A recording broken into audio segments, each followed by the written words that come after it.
नमस्कार बच्चों, आज हम लोग 11th क्लास का फर्स्ट चैप्टर हम लोगों का कंप्लीट हो चुका है। अब हम लोग रिवीजन करने जा रहे हैं। जो मोस्ट इंपॉर्टेंट क्वेश्चन है बच्चों वो मैं करा रहा हूँ, ठीक है। बोलो बच्चों, चले भाई करा रिवीजन कराना चालू करूं। चलो क्वेश्चन नंबर 1।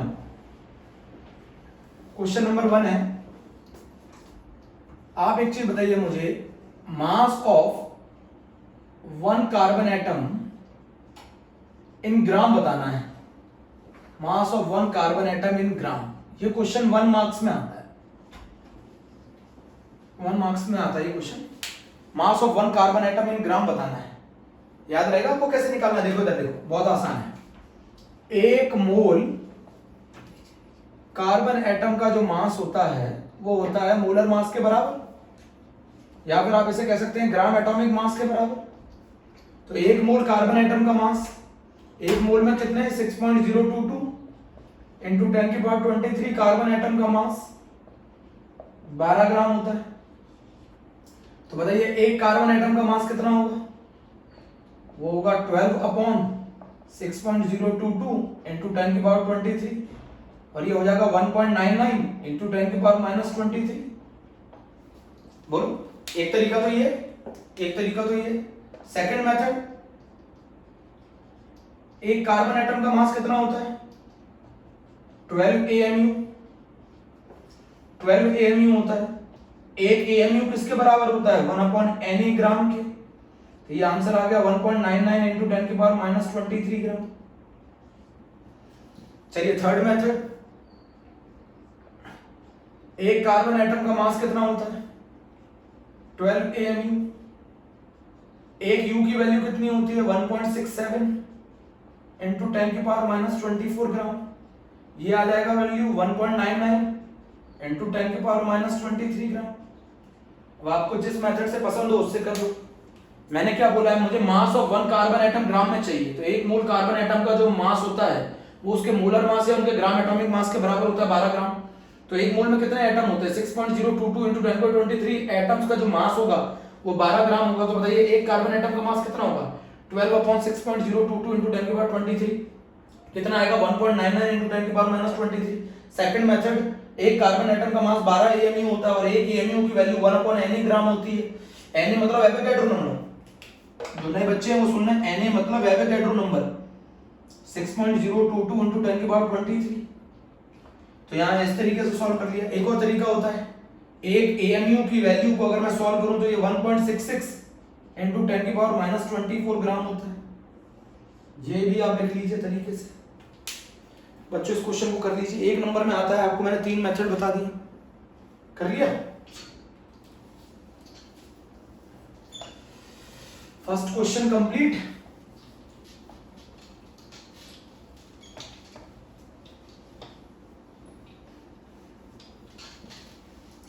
बच्चों एक और क्वेश्चन करते हैं। यह क्वेश्चन स्कूल लेवल पे 5 मार्क्स में आता है। कितने मार्क्स में आता है? 5 मार्क्स। क्या क्वेश्चन है? एक 3 मोलर NaCl है। कितने मोलर? 3 मोलर NaCl सॉल्यूशन है। NCERT का क्वेश्चन है जिसकी डेंसिटी 1.25 ग्राम पर ml है। 3 मोलर NaCl सॉल्यूशन है जिसकी डेंसिटी 1.25 ग्राम पर ml है, और मोलर मास NaCl का हम लोगों को दे रखा है 58.5 ग्राम पर मोल। ठीक है, हम लोगों से इस सॉल्यूशन की मोलैलिटी पूछ रहा है। इस सॉल्यूशन की हम लोगों से मोलैलिटी पूछ रहा है। तो ये क्वेश्चन 100% पूछा जाता है स्कूल एग्जाम में, तो आप इसका भी कंसेप्ट समझ लीजिए, बहुत आसान है। 3 मोलर मतलब है 3 मोल्स NaCl के 1 लीटर सॉल्यूशन में। 3 मोल्स 1 लीटर सॉल्यूशन में, या फिर आप कह सकते हैं 1000 ml सॉल्यूशन में। 3 मोलर का मतलब है 3 मोल्स NaCl के 1 लीटर सॉल्यूशन में या फिर 1000 ml सॉल्यूशन में। डेंसिटी कितनी है? 1.25 ग्राम पर ml। मतलब 1 ml सॉल्यूशन का जो मास है, सॉल्यूशन का मास वो कितना है? 1.25 ग्राम। 1 ml सॉल्यूशन का मास 1.25 ग्राम है। तो बताओ 1000 ml सॉल्यूशन का मास कितना होगा? बड़े आराम से कर लोगे, 1.25 इंटू 1000 और ये आ गया 1250 ग्राम मास आ गया सॉल्यूशन का। This is the mass of solution, mass of 1 litre solution आ गया 1250 ग्राम। बोलो जल्दी बोलो, मास ऑफ सॉल्यूशन आ गया। अच्छा ये बताओ सॉल्यूट के मोल्स कितने? देखो क्लियर लिखा हुआ है सॉल्यूट के मोल्स, मोल्स ऑफ सॉल्यूट कितना है? वेट अपॉन मोलर मास, मोलर मास कितना है? 58.5, मोल्स कितने हैं? 3 अपॉन 58.5 कितना आ जाएगा? ये वेट आ जाएगा 175.5 ग्राम। ये सॉल्यूट का वेट आ गया, ये सॉल्यूट का वेट आ गया। नोट कर लिया, दोनों पे अंडरलाइन कर देते हैं, सॉल्यूट का वेट आ गया, ये सॉल्यूशन का मास आ गया। दोनों चीजें निकाल ली मैंने, मास ऑफ सॉल्यूशन निकाल लिया, मास ऑफ सॉल्यूट निकाल लिया। अब यहां पर ही हम नोट करके लिख सकते हैं, तो मास ऑफ सॉल्वेंट क्या होगा? मास ऑफ सॉल्वेंट क्या होगा? 1250 माइनस 175.5, ये जो मास होगा ये होगा 1024.5। जल्दी बोलो, 1024.5 ग्राम मास आ गया सॉल्वेंट का। तो ये भी एक नोट कर लो, 3 अंडरलाइन कर लो, 3 चीजें अंडरलाइन कर लो। मास ऑफ सॉल्वेंट आ गया, मास ऑफ सॉल्यूट आ गया, क्लियर है। चलो हमें क्या निकालनी है बच्चों? मोलैलिटी निकालनी है। रफ कर दो ये वाला साइड। चलो बहुत आराम से आपको क्वेश्चन कर रहा हूं, आपको करते रहिएगा। मुझे क्या निकालना है जरा मुझे बताओ बच्चों? मुझे निकालना है मास ऑफ, मुझे क्या निकालनी है? मोलैलिटी। मोलैलिटी हर बच्चे को मालूम है, मोल्स ऑफ सॉल्यूट, WBND का मतलब है मोल्स ऑफ सॉल्यूट, WA का मतलब है वेट ऑफ सॉल्वेंट इन ग्राम ऊपर 1000। बेटा होता क्या है मैं आपको बता दूं, मोलैलिटी होती है number of moles of solute upon weight of solvent in KG. अगर मैं आपको वेट ग्राम में दूंगा तो अब ये लगा लेंगे फॉर्मूला। बोलो, अब तो पढ़ चुके हो पूरा formula chapter. Molality is equals to number of moles of solute upon weight of solvent in gram और ऊपर 1000। 1000 क्यों लगाया? ग्राम को कन्वर्ट करोगे केजी में तो 1000 से डिवाइड करोगे, वो 1000 ऊपर आ गया। ठीक है, यही फॉर्मूला होता है ना। अच्छा ये बताओ मोलैलिटी बराबर मोल्स कितने दे रखे क्वेश्चन में? 3। WA कितना आ गया? 1074.5 इंटू 1000, तो ये आंसर आ गया आपका 2.79 मोलर आंसर। ये क्वेश्चन बहुत ज्यादा पूछे जाते हैं, करो ये क्वेश्चन बहुत ज्यादा पूछा जाता है। जल्दी करो बच्चों, फिर मैं आगे करा रहा हूं। रफ कर दो।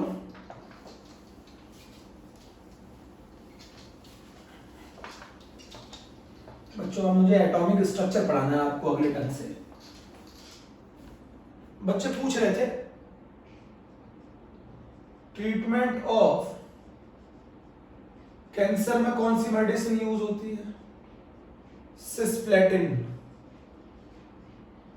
सिस्प्लेटिन मतलब PT NH3 का होल ट्वाइस Cl2। एक और यूज होती है टैक्सोल। तो आप लोग ये दो लिख लेना, ये भी 1 नंबर का क्वेश्चन, 1 मार्क्स, 1 नंबर का क्वेश्चन।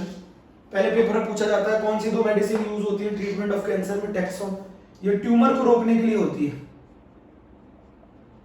ट्यूमर को रोकने के लिए होती है, ट्यूमर की ग्रोथ को। ठीक है, क्लियर? क्वेश्चन है कैलकुलेट द, 3 मार्क्स में पूछा जाएगा, calculate the number of atoms in the following, calculate the number of atoms in the following.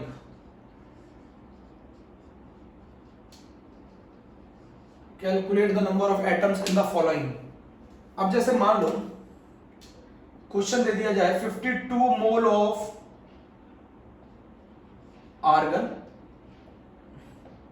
52 gram of helium, 52 U of helium. Question पूछ रहा है, ये 3 मार्क्स में आता है क्वेश्चन पेपर में कि 52 calculate the number of atoms in the following cases में आपको नंबर ऑफ एटम्स क्या करने हैं बच्चों, कैलकुलेट करने हैं। इजी क्वेश्चन है, calculate the number of atoms in the following. तो आपको अच्छी तरह मालूम है, मैं सॉल्यूशन कर रहा हूं यहां पर। तो एक मोल में कितने एटम्स होते हैं, 6.022 इंटू 10 की पावर 23 एटम्स होते हैं। एक मोल में इतने एटम्स होते हैं, तो 52 मोल ऑफ आर्गन में कितने एटम होंगे, वो होंगे 52 इंटू 6.022 इंटू 10 की पावर 23 एटम्स। तो पहला क्वेश्चन हो गया। सेकंड पार्ट है 52 ग्राम ऑफ हीलियम दे रखा है, तो इस बार उसने आपको सैंपल का मास दे रखा है ग्राम में। अच्छा ये बताओ, हीलियम का मोलर मास कितना होता है, हीलियम का मोलर मास होता है 4 ग्राम। मतलब एक मोल हीलियम का वजन जो होता है वो 4 ग्राम होता है। तो हम कैसे निकालेंगे, मोल्स निकालो। मोल्स होगा mass of a sample divided by molar mass. कितने मोल हो गए, 13 मोल हो गए, 13 मोल आ गए। एक मोल एवोगैड्रो नंबर के बराबर एटम्स कंटेन करता है, तो 13 मोल हीलियम 13 Na एटम्स कंटेन करेंगे हीलियम के। 13 Na हीलियम एटम्स कंटेन करेंगे।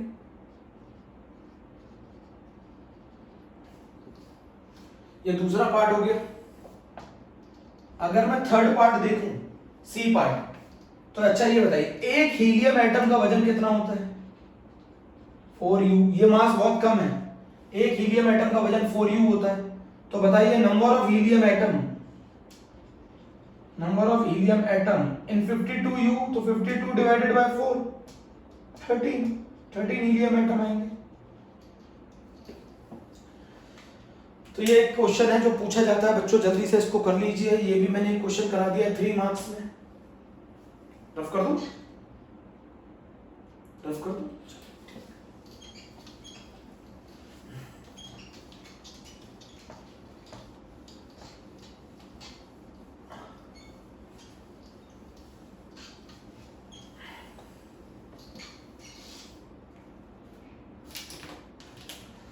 अच्छा बच्चों, एक क्वेश्चन है, क्वेश्चन नंबर 4। मास और वेट में क्या डिफरेंस है, मास और वेट में क्या डिफरेंस है। मास का मतलब होता है amount of matter present in it. किसी भी सब्सटेंस का जो मास होता है वो amount of matter present in it, कितना उसमें अमाउंट ऑफ मैटर प्रेजेंट है किसी के अंदर। किसी सब्सटेंस का मास क्या होता है, कितना उसके अंदर मैटर प्रेजेंट है, amount of matter present in it. Weight क्या है, the force exerted by gravity on an object। किसी भी ऑब्जेक्ट पर कितनी फोर्स लगाती है ग्रेविटी, उसको वेट कहते हैं। बेटा मास ऑलवेज कांस्टेंट होता है, वेट क्या होता है, weight change with gravity. Weight एक तरीके से फोर्स है, तो इसकी यूनिट न्यूटन होगी, और मास की यूनिट ऐसा यूनिट केजी होती है। तो ये क्वेश्चन भी 1 नंबर पर पूछा जाता है, what is the difference between a mass and a weight, 1 marks. तो कितनी फोर्स एक्सर्ट की जाती है ग्रेविटी के द्वारा किसी ऑब्जेक्ट पर, ये 1 नंबर के क्वेश्चन है, फटाफट कर लेते हैं। ऐसा यूनिट ऑफ डेंसिटी, ऐसा unit of density, mass per unit volume is density. Mass की ऐसा यूनिट केजी, और लेंथ की ऐसा यूनिट मीटर। तो length into breadth into height, तीनों लेंथ ही metre cube, KG per metre cube. ये सब 1 नंबर के क्वेश्चन है जो एग्जामों में पूछे जाते हैं। ये क्वेश्चन 5 हो गया, ये 4 हो गया है ना। सिक्स्थ क्वेश्चन है, एब्सोल्यूट टेम्परेचर किसको कहते हैं? एब्सोल्यूट टेम्परेचर कहते हैं 0 केल्विन, एब्सोल्यूट टेम्परेचर कहते हैं 0 केल्विन या -273 डिग्री सेंटीग्रेड। एब्सोल्यूट टेम्परेचर किसको कहते हैं? 0 केल्विन और -273 डिग्री सेंटीग्रेड। बोलो जल्दी, एब्सोल्यूट टेम्परेचर किसको कहते हैं? 0 केल्विन और -273 डिग्री सेंटीग्रेड।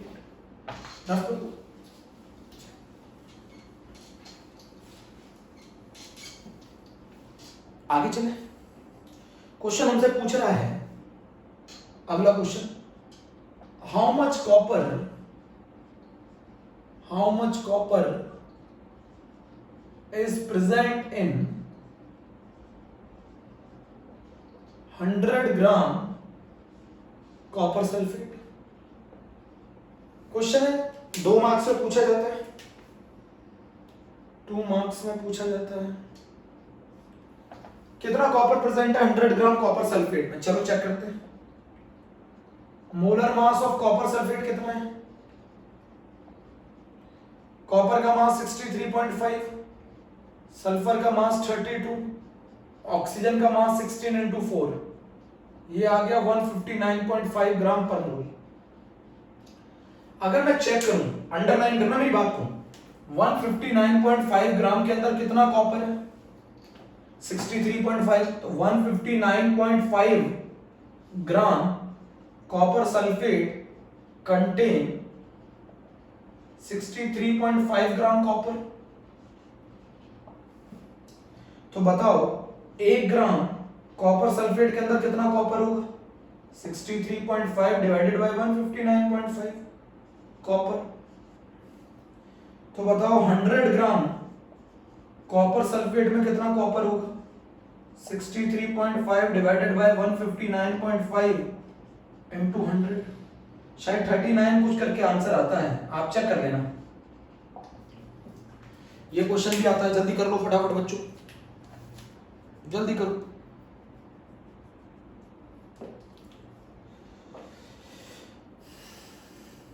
जल्दी नोट करो।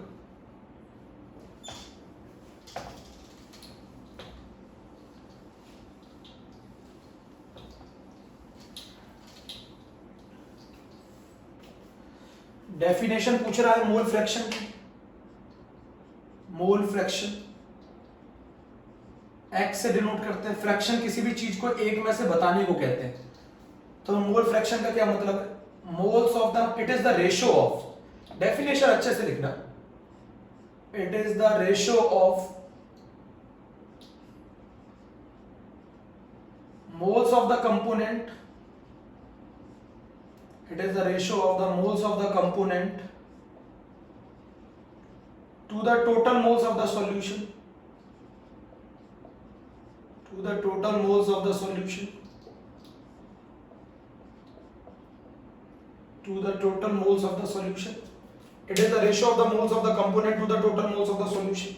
मान लो अगर मैं x से पूछूं तो टोटल, अगर मान लो सॉल्यूशन 2 कंपोनेंट से मिलकर बना है तो टोटल मोल क्या होंगे? Na प्लस Nb, जिसका मोल फ्रैक्शन निकालना उसके moles divided by total. Similarly x भी क्या होगा? Nb upon Na plus Nb। दोनों का मोल फ्रैक्शन का सम कितना होगा? मोल फ्रैक्शन का सम ऑलवेज कितना होता है? 1। अब मोल फ्रैक्शन में बच्चों मास इन्वॉल्व होता है, मास इन्वॉल्व होता है, और मास इंडिपेंडेंट होता है टेम्परेचर के।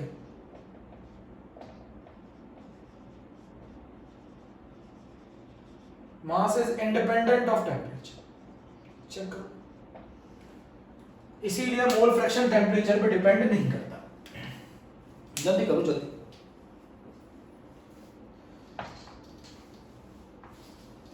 क्वेश्चन करा रहा हूँ, आराम से करा रहा हूँ, आपको अच्छे से लगेंगे, धीरे धीरे करते रहिएगा सारे क्वेश्चन हैं। तो मास इन्वॉल्व होता है और मास इंडिपेंडेंट ऑफ टेम्परेचर। चलिए मोल्स के फॉर्मूले कर लेते हैं। मोल्स का क्या फॉर्मूला होता है? मोल्स इज n, ये होता है वेट अपॉन मोलर मास। एक फॉर्मूला तो ये होता है मोल्स का। एक मोल्स का एक और फॉर्मूला होता है, volume of gas at STP divided by 22.4 litre, ये भी मोल्स का फॉर्मूला होता है। एक और मोल्स का फॉर्मूला होता है नंबर ऑफ यूनिट या number of particle divided by Avogadro number, ये भी मोल्स का फॉर्मूला होता है। तीनों लिख लो। एक मोलैरिटी से भी आता है मोल्स का फॉर्मूला, मोलैरिटी बराबर होता है मोलैरिटी इनटू वॉल्यूम बराबर मोल्स, ये फोर्थ फॉर्मूला हो गया। जल्दी करो।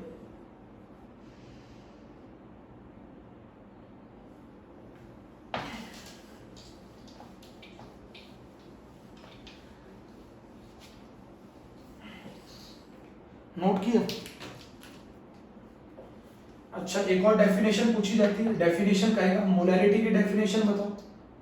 तो number of moles of solute, एक एक नंबर में number of moles of solute present in 1 litre solution is called molarity of solution. Unit mole पर लीटर, कितने मोल सॉल्यूट के 1 लीटर सॉल्यूशन में प्रेजेंट है उसी को मोलैरिटी कहते हैं।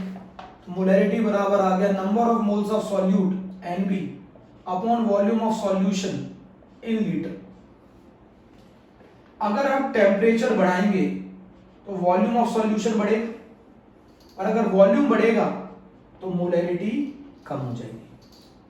तो टेम्परेचर बढ़ाने पर वॉल्यूम ऑफ सॉल्यूशन बढ़ता है, मोलैरिटी कम हो जाती है। अगर आप डाइल्यूशन करेंगे तो डाइल्यूशन करने पर आप ऐड करते हैं वाटर, और अगर आप वाटर ऐड करेंगे तो वॉल्यूम ऑफ सॉल्यूशन बढ़ जाएगा, और वॉल्यूम ऑफ सॉल्यूशन बढ़ जाएगा तो मोलैरिटी कम हो जाएगी। डाइल्यूशन का मोल्स पर कोई फर्क नहीं पड़ता, मोल्स पर कोई फर्क नहीं पड़ता, जितने मोल्स पहले थे उतने ही मोल्स बाद में।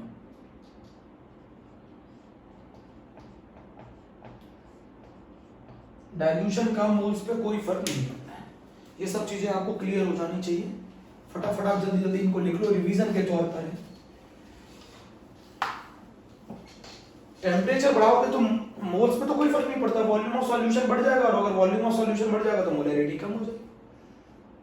क्लियर है? अच्छा, एक क्वेश्चन था, an aqueous solution of glucose, an aqueous solution of glucose 10% by mass having density 1.2 ग्राम पर ml। एक एक्वस सॉल्यूशन है ग्लूकोज का जिसका 10% बाय मास है डेंसिटी हो। ग्लूकोज का मोलर मास कितना होता है? 180 ग्राम पर मोल। मोलैरिटी कैसे निकालते हैं? WB अपॉन MB, मोल्स को ओपन कर दो, इनटू 1000 अपॉन वॉल्यूम इन ml। ये फॉर्मूला बच्चों ने पढ़ा है। वॉल्यूम लीटर में चाहिए होता है, और अगर ml में दे दिया जाए तो उसे 1000 से डिवाइड कर देंगे तो ये आएगा WB upon MB into 1000 upon volume in ml। 10% by mass का क्या मतलब है? इसका मतलब है 10 gram of glucose in 100 gram solution. WB मिल गया, वेट मिल गया सॉल्यूट का, ग्लूकोज का 10, ग्लूकोज का मोलर मास 180 इनटू 1000। अच्छा, वॉल्यूम की जगह क्या लिखूंगा मैं? मास of solution upon density of solution. 10 upon 180 into 1000। Mass of solution कितना है? 100, ये रखा है ना 100 ग्राम। डेंसिटी कितनी है? 1.2। बोर्ड एग्जाम में भी बहुत बार आया ये क्वेश्चन। ये 10, आंसर आ गया 12/18, 2/3 मोलर। नोट करो 2/3 मोलर। शॉर्टकट क्या है? Percentage by mass into density into 10 divided by molar mass. Shortcut ये नोट कर, जल्दी करो जल्दी, सब क्वेश्चन करा रहा हूँ, धीरे धीरे हम नोट करते चलो, जल्दी करो बच्चों, मैं पानी पी लूँ तब तक।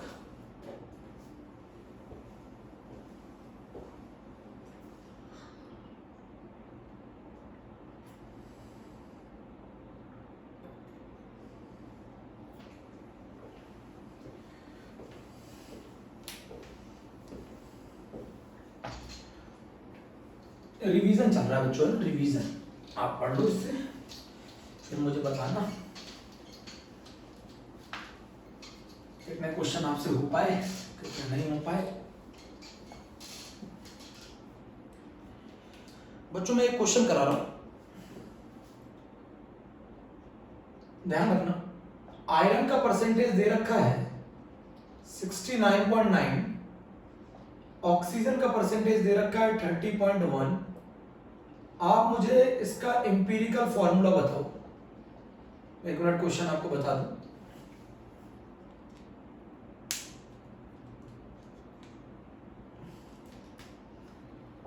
आप इसका, और मोलर मास दे रखा है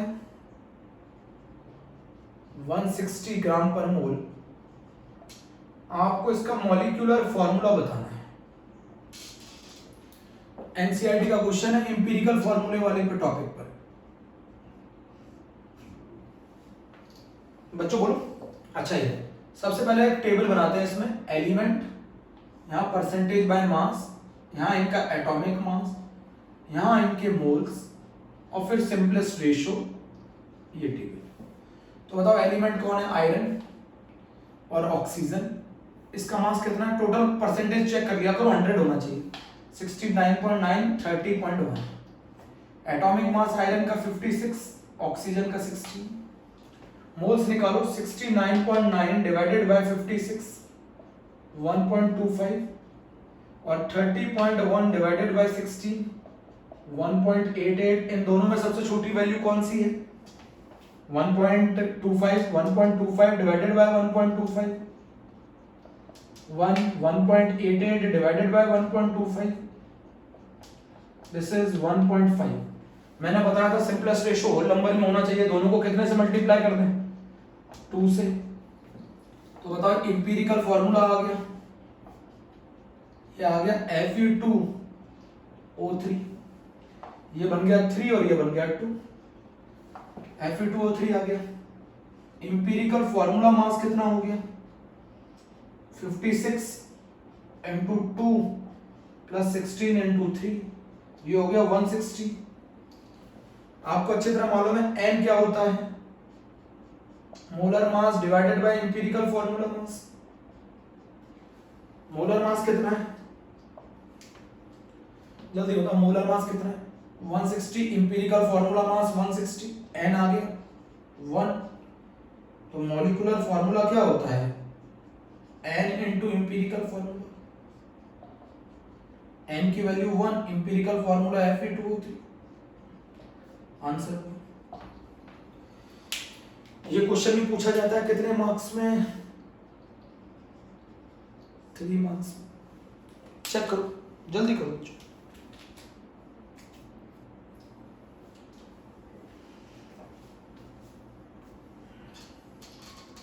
चेक किया, टेबुलर फॉर्म से करना पड़ता है।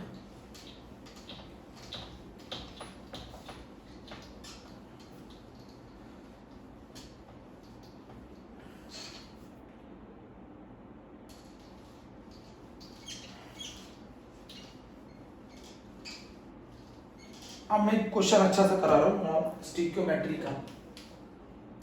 स्टिक्योमेट्री कुछ नहीं है, मोल मोल एनालिसिस है। MnO2 plus 4HCl, it will be changes into MnCl2 plus Cl2 plus H2O। सही है बच्चों, कह रहा है 5 ग्राम MnO2 कितने ग्राम HCl से रिएक्ट करेगा। क्वेश्चन सही है, कितने मार्क्स में, 3 मार्क्स में। टॉपिक का नाम स्टिक्योमेट्री। 5 ग्राम MnO2 कितने ग्राम HCl के साथ रिएक्ट करेगा? बच्चों नोट किया? 5 ग्राम MnO2 कितने ग्राम HCl के साथ रिएक्ट करेगा? अच्छा, इक्वेशन क्या बता रही है? इक्वेशन बता रही है कि अगर मैं 1 मोल MnO2 लूंगा, it react with 4 mole of HCl। 1 mole MnO2 is react with 4 mole HCl। तो 5 ग्राम MnO2 में कितने मोल होंगे? तो मोल ऑफ MnO2 निकाल लेते हैं। मोल ऑफ MnO2 होंगे 5/87।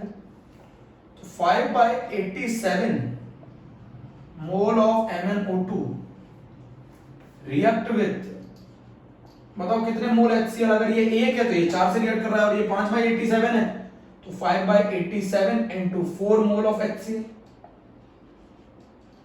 तो बताओ HCl के मोल्स कितने आ गए? मोल्स ऑफ HCl आ गए 20/87। मोल्स ऑफ HCl बराबर होता है 20/87। मोल्स बराबर क्या होंगे? Weight, molar mass 36.5 is equals to 20/87।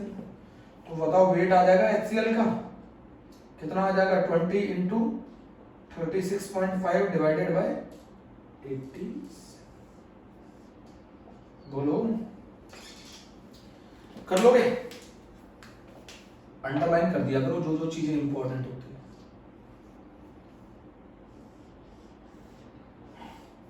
जो जो चीजें इंपॉर्टेंट होती है उनको अंडरलाइन कर दिया करो। हो गया? स्टिक्योमेट्री का क्वेश्चन है, रफ कर दो बच्चों।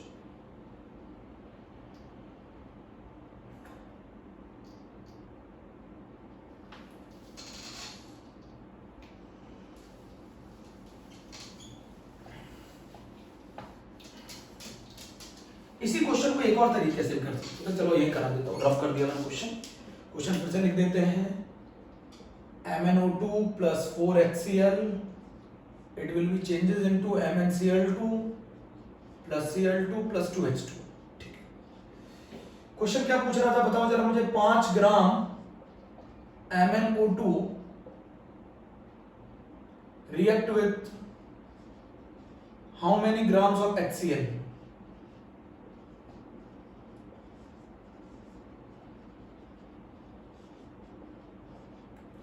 ये तो क्वेश्चन पूछ रहा है 5 gram MnO2।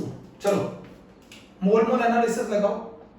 Moles of MnO2 upon stoichiometric coefficient of MnO2, moles of HCl divided by stoichiometric coefficient of HCl। Moles of MnO2, stoichiometric coefficient of MnO2 is 1, moles of HCl divided by stoichiometric coefficient of HCl is 4। Moles of MnO2 कैसे निकालोगे? 5/87 weight upon molar mass upon 1। Moles of HCl कैसे निकालोगे? Moles of HCl आ गया 5/87 into 4, 20/87। ऐसे भी कर सकते थे, इसका 1 4 के साथ रिएक्ट करता है तो इसका 5/87 कितने के साथ रिएक्ट करेगा? मोल्स किसके बराबर होते हैं? Weight upon molar mass 20/87। Weight आ गया 20 into 36.5 divided by 87। चेक करो, ये कहानी भी मैंने कर दी, एक और क्वेश्चन हम लोगों ने कर लिया बच्चों, जल्दी से कर लो इसको नोट।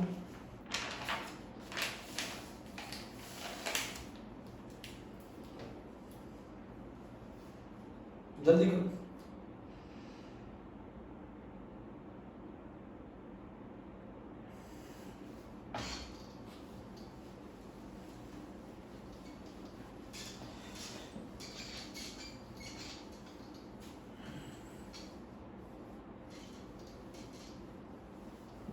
बेटा मेरा सबसे अच्छा क्वेश्चन एक और है, बहुत 5 मार्क्स का एक और मेरा बहुत फेवरेट क्वेश्चन है।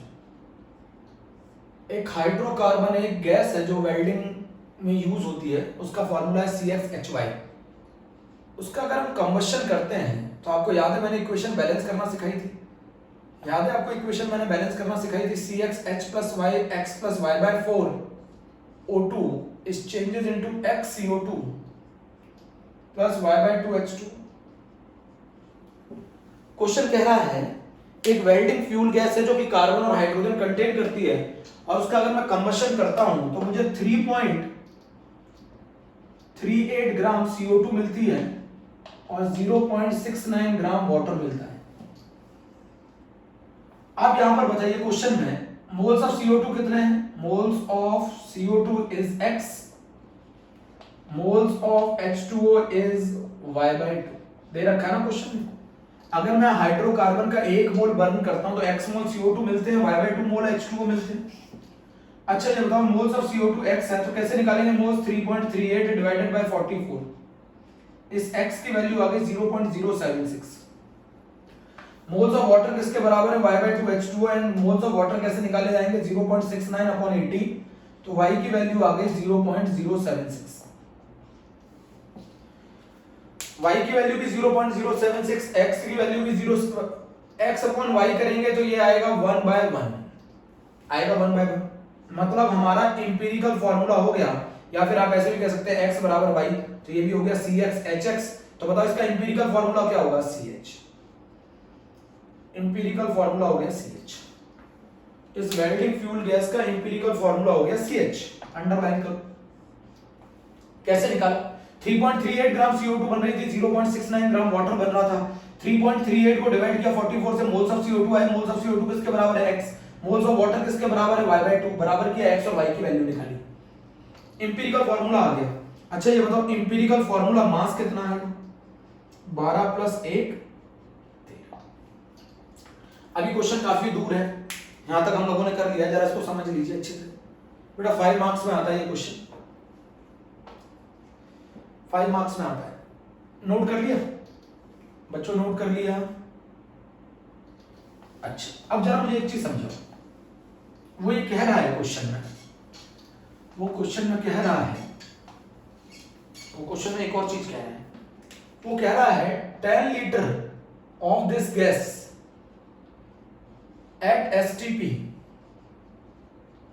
having weight 11.6 ग्राम। अगर मैं 10 लीटर इस गैस का वॉल्यूम ले लूं एट STP तो उसका वजन कितना आता है? 11.6 ग्राम। तो बताओ मोल्स कैसे निकालते हैं गैस के STP पे? Volume of gas at STP divided by 22.4 litre, याद है अभी सिखाया था। और मोल्स बराबर एक और फार्मूला होता है वेट अपॉन मोलर मास। बताओ वॉल्यूम ऑफ गैस कितना दे रखा है STP? 10 अपॉन 22.4, वेट कितना दे रखा है? 11.6, मोलर मास। मोलर मास निकाल लिया गैस का, मोलर मास आ गया 26 ग्राम पर मोल। मोलर मास आ गया 26 ग्राम पर मोल। अच्छा n कैसे निकालते हैं? n निकालते हैं molar mass divided by empirical formula mass. n कितना होगा? मोलर मास कितना है? 26 divided by empirical formula mass कितना है? 13, ये आ गया n2। n into empirical formula is equals to molecular formula. n की वैल्यू आ गई 2, एम्पिरिकल फार्मूला कितना है? CH बराबर मॉलिक्यूलर फार्मूला, तो मॉलिक्यूलर फार्मूला बराबर आ गया C2H2। ये क्वेश्चन भी बच्चों 5 मार्क्स से पूछा जाता है स्कूल लेवल में, बहुत अच्छा क्वेश्चन है, नोट कर लेना इसको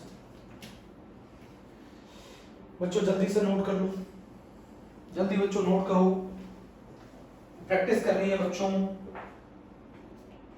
बहुत ज्यादा प्रैक्टिस करनी है बच्चों, बहुत ज्यादा प्रैक्टिस करनी है।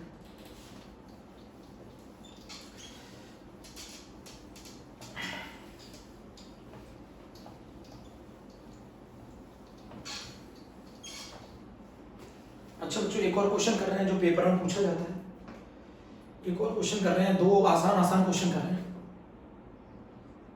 2 gram of A is mixed with, NCERT question है, 2 gram of A is mixed with 18 gram of water, calculate the mass percent of A। तो मास परसेंट ऑफ A कैसे निकालोगे? Is mass of A upon mass of solution into 100। Mass of A कितना है 2, मास of solution कितना है 18 plus 2 into 100, तो ये आ गया 10%। ये क्वेश्चन भी आता है कितने नंबर में 2 मार्क्स, 2 मार्क्स में। चलो एक और क्वेश्चन करते हैं। 15 ppm ऑफ क्लोरोफॉर्म दे रखा है। 15 ppm chloroform is added to water and it's nature is carcinogenic. Carcinogenic मतलब कैंसर कॉजिंग। अगर हम 15 ppm क्लोरोफॉर्म को वाटर में ऐड करते हैं तो उसका नेचर है कार्सिनोजेनिक, और वो वाटर को क्या कर देती है कंटेमिनेट कर देती है, खराब, कंटेमिनेटेड। एनसीईआरटी एंड एक्सरसाइज का क्वेश्चन है, 3 मार्क्स में पूछा जाता है। 15 ppm of chloroform is carcinogenic in nature, water contaminate होता है। हमसे क्वेश्चन पूछ रहा है मोलैलिटी कैलकुलेट करो, मास परसेंट कैलकुलेट करो। अच्छा ये बताओ 15 ppm का क्या मतलब है? इसका मतलब है 15 ग्राम ऑफ क्लोरोफॉर्म इन 10 की power 6 gram of solution. Million मतलब 10 की पावर 6। 15 ग्राम क्लोरोफॉर्म 10 की पावर 6 ग्राम ऑफ सॉल्यूशन। तो बताओ मास परसेंटेज कितना होगा? मास परसेंट होगा 15 mass of chloroform divided by the mass of solution into 100। ये आ गया 15 इंटू 10 की पावर -4%। बहुत कम है, बहुत कम। तो मास परसेंट ऑफ क्लोरोफॉर्म कितना होगा? Mass of chloroform divided by total mass of solution. Note कर लिया? Mass of chloroform divided by total mass of solution. Revision करा रहा हूं, अगर कल के टर्म में भी कराऊंगा इसका रिवीजन, अभी पूरे क्वेश्चन नहीं हो पाए। हो गया बच्चों? अब जरा मेरी बात समझना। अब ये बताओ मास ऑफ सॉल्वेंट क्या होगा? तो बहुत सारे बच्चे बोलेंगे सर मास ऑफ सॉल्वेंट होगा 10 की पावर 6 माइनस 15, तो ये लगभग 10 की पावर 6 आएगा, क्योंकि ये कंसेंट्रेशन बहुत कम है, सॉल्यूट की मात्रा सॉल्यूशन में बहुत कम है। तो जो मास ऑफ सॉल्यूशन होगा वही मास ऑफ सॉल्वेंट होगा। तो बताओ मोलैलिटी का क्या फॉर्मूला होता है? मोलैलिटी का फॉर्मूला होता है WB upon MB into 1000 upon weight of solvent in gram. बेटा मास बहुत कम है, नेग्लिजिबल है। आप बोलोगे ठीक है सर WB कितना है? 15। क्लोरोफॉर्म का मोलर मास कितना होता है? 119.5 इंटू 1000 अपॉन 10 की पावर 6। 15 अपॉन 119.5 इंटू 10 की पावर -3। ये आंसर होगा मोलैलिटी का। बेटा 10 की पावर 6 10 लाख में से 15 माइनस करोगे तो 15 रुपए माइनस करोगे, नेग्लिजिबल है, 10 लाख ही है। तो n इज इक्वल टू ये फॉर्मूला लगा दिया। ये क्वेश्चन भी बहुत इंपॉर्टेंट है बच्चों, नोट कर लो। एक और क्वेश्चन करते हैं, रफ कर दो।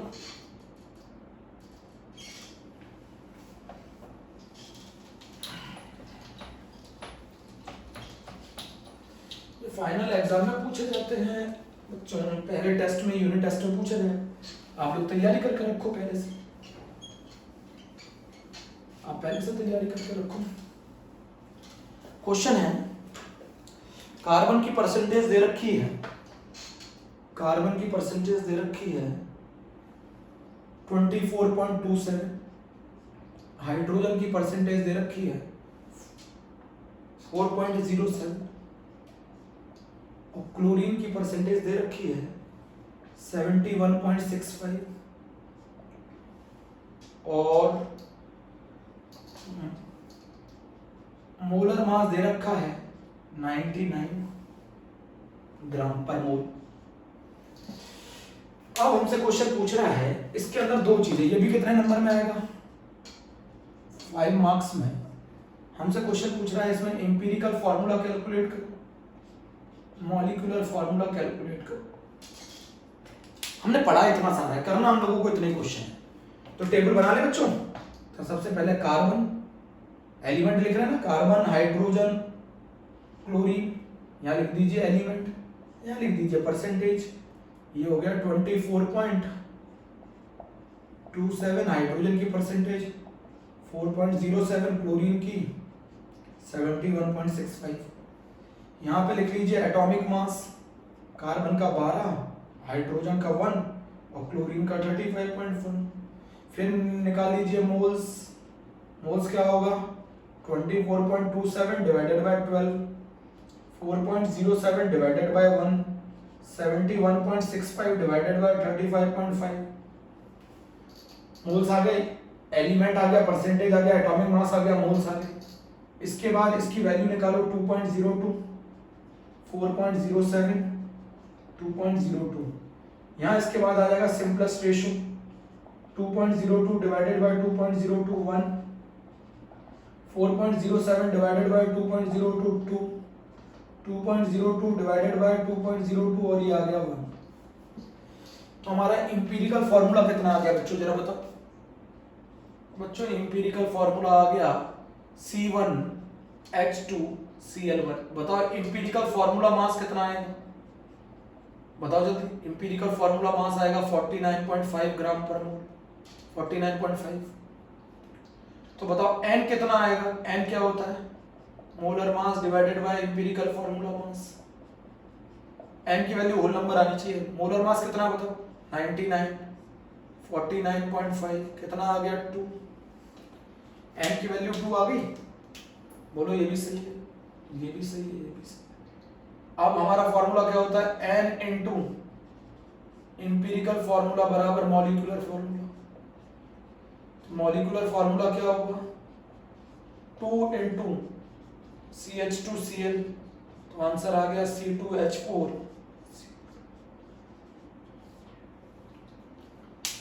नोट करो बच्चों, नोट करो। ये एम्पिरिकल फॉर्मूला मास हो गया, मॉलिक्यूलर मास हो गया बच्चों, नोट करो। 5 मार्क्स का क्वेश्चन है एम्पिरिकल फॉर्मूला का, जल्दी बच्चों 5 मार्क्स का क्वेश्चन है एम्पिरिकल फॉर्मूला का। 5 मार्क्स का क्वेश्चन है एम्पिरिकल फॉर्मूला का।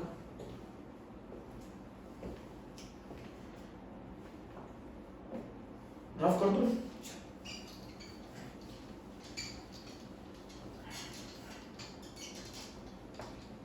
सब करना है, आता नहीं पेपर में।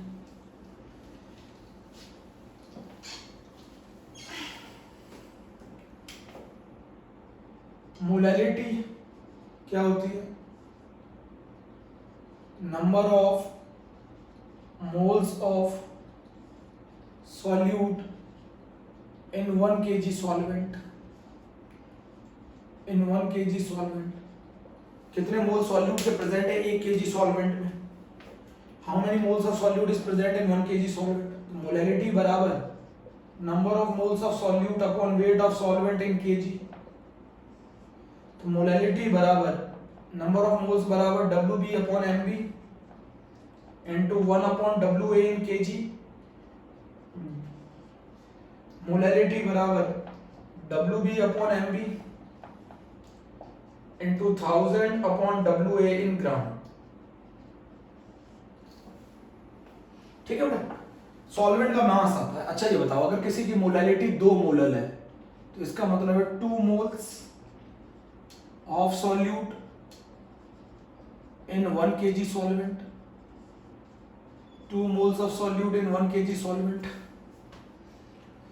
मोलैलिटी के बारे में एक चीज बहुत इंपॉर्टेंट बता दूं, molality is independent of temperature because mass is involved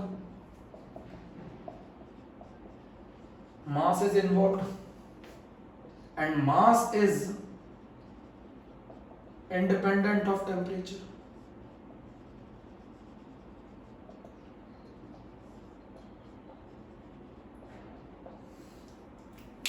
note कर लिया बच्चों, नोट कर लिया। आज के लिए बहुत है, ये फर्स्ट रिवीजन हो गया आज हमारा। अगले टर्न पर, कल के टर्न में एक और वीडियो डालूंगा जिसमें इसका बचा हुआ पोर्शन कंप्लीट हो जाएगा, तो आपका इस पूरे चैप्टर का फाइनल रिवीजन हो जाएगा। ठीक है बच्चों, और एटॉमिक स्ट्रक्चर हम लोग अगले टर्न से चालू कर रहे हैं। Okay, thank you.